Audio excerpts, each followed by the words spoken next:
Vamos a explicar entonces ahora el cálculo del estado de flujo de efectivo de la compañía Computron.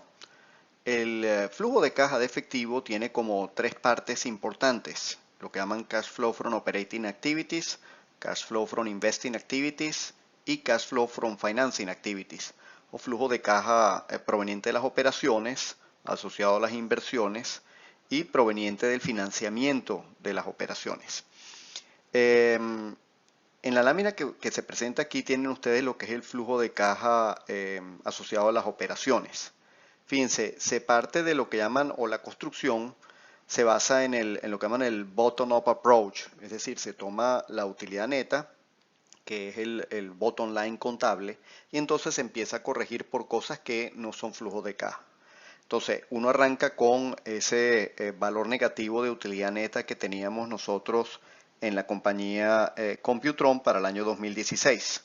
Se le suma la depreciación, porque la depreciación no es flujo de caja, es lo que llaman un non-cash item. Recuérdense que en el caso de la depreciación, normalmente uno compra una máquina, vamos a decir que uno paga $1.000.000, pero dado lo que llaman el principio contable de asociación, se trata de asociar la inversión al flujo de caja que va a generar esa máquina, y de allí que entonces surge pues la depreciación. Posteriormente existen una serie de cambios en el capital de trabajo que tratan de corregir el hecho de que parte de lo que se reportó como un flujo de caja en las ventas no es flujo de caja porque vendiste a crédito, o el hecho de que tú tuviste ciertos costos, pero como no has vendido, están capitalizados en inventario. Esos son algunos ejemplos. En general, cualquier aumento de un activo circulante es una inversión, y cualquier aumento de un pasivo circulante sería una fuente una fuente o una fuente de fondos.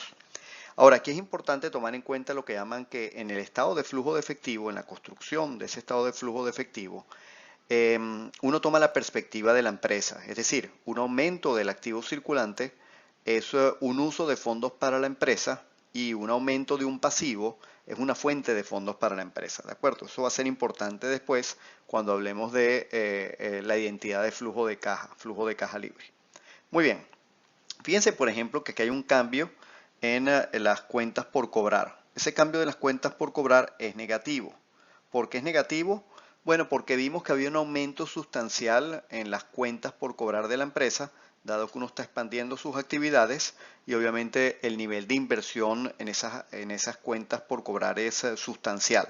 Le estamos dando mucho más crédito a nuestros clientes. De la misma manera hubo una fuerte inversión en inventarios, es decir, si uno calcula para todas estas cuentas ending value minus beginning value, pues es decir, tienes 2016, inventario 2016 menos inventario 2015, y le pone unos signo negativo porque hay un aumento importante, ahí aparece ese flujo de caja negativo.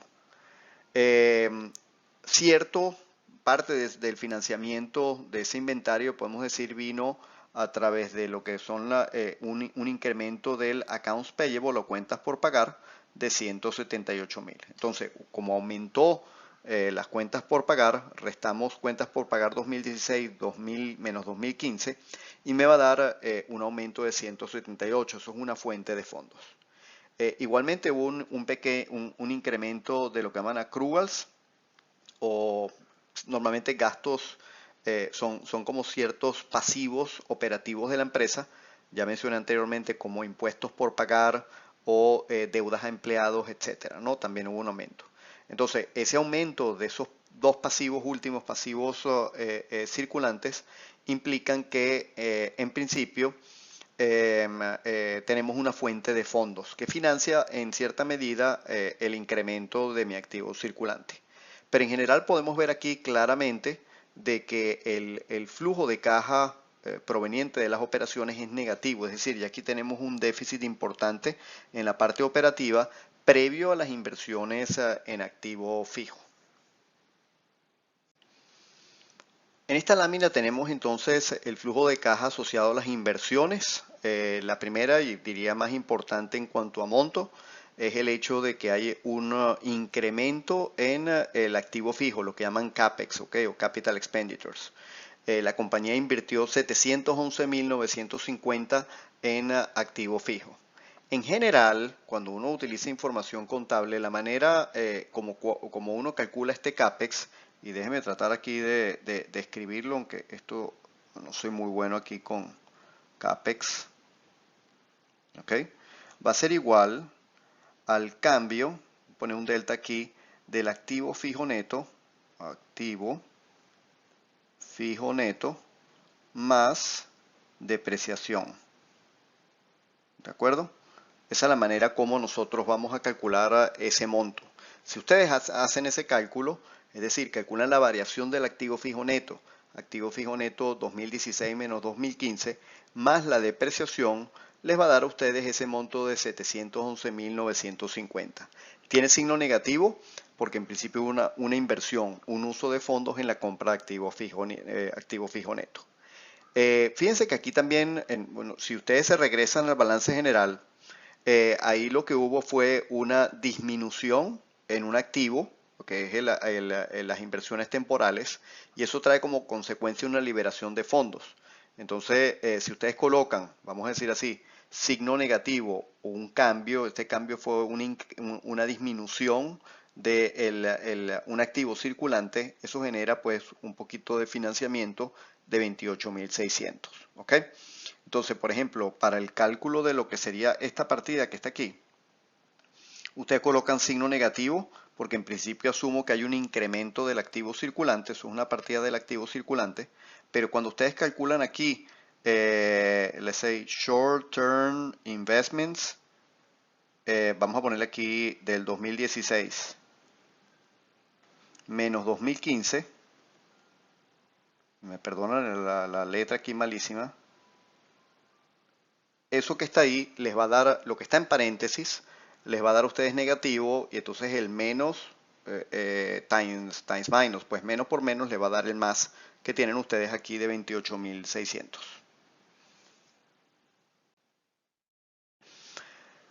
Fíjense, tenemos ya flujo de caja proveniente de las operaciones negativo y además una fuerte inversión, es decir, el déficit es brutal, ¿ok?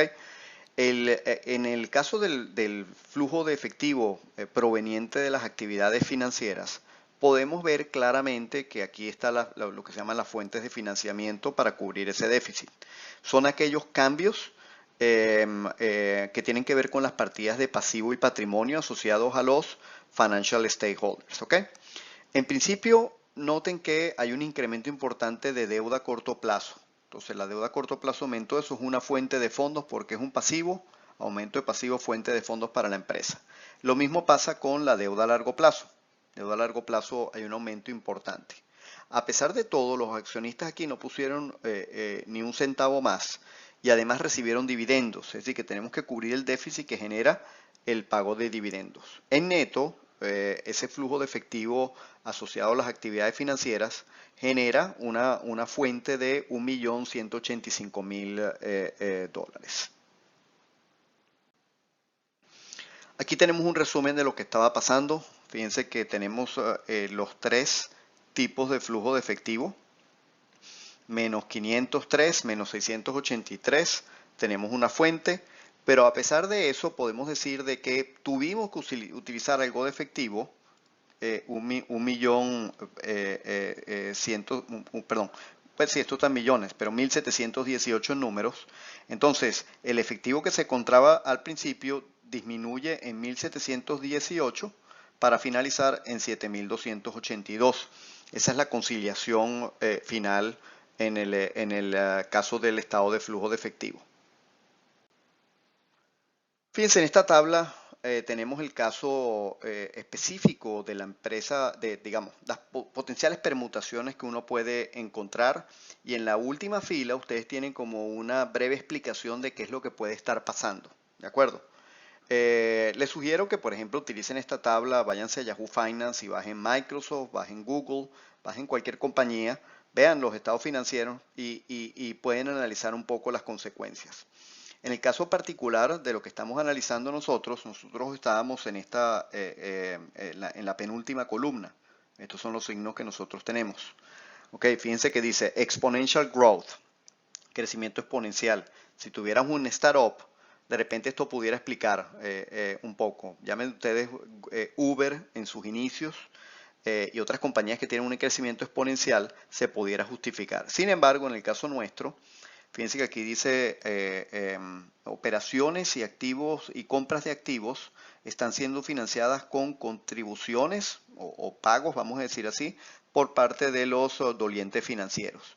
Y dice que la compañía puede a lo mejor estar en problemas si el NOPAT es negativo, lo cual va a ser el caso de nuestra compañía. Esta compañía hizo un crecimiento exponencial durante un año, de ser algo muy regional, trabajar por ejemplo en Estados Unidos en un estado, decidió convertirse en una empresa con cobertura nacional y eso obviamente puede traer consecuencias porque ese crecimiento exponencial que tuvieron en un año, dadas estas condiciones, no va a ser financiada posteriormente.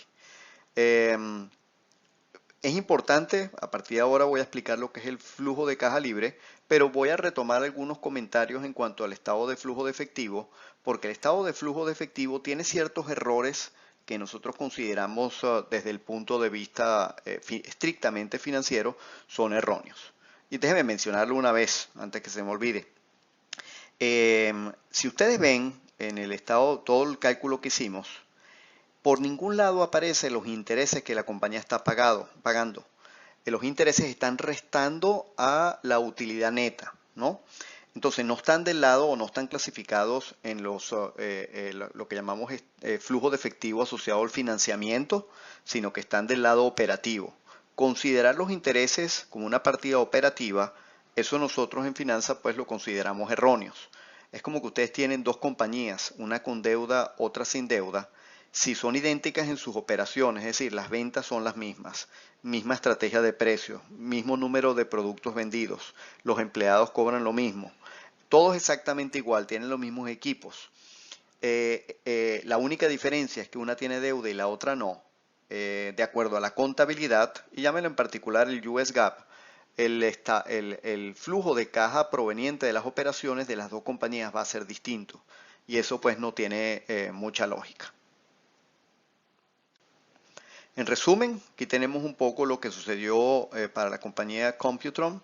Fíjense, tenemos un déficit importante de 503.000 en las operaciones, flujo de caja proveniente de las operaciones. Como les mencionaba, aquí están restados también los intereses y no deberían de estar ahí. Además de eso, hay un flujo negativo, el hecho de que estamos invirtiendo fuertemente en activo fijo. Y obviamente la compañía se endeudó muchísimo. Vimos que el flujo de caja por el lado proveniente del financiamiento de las operaciones era muy positivo, pero de todas maneras el flujo de caja nuestro o el balance de caja cayó en aproximadamente 1.718.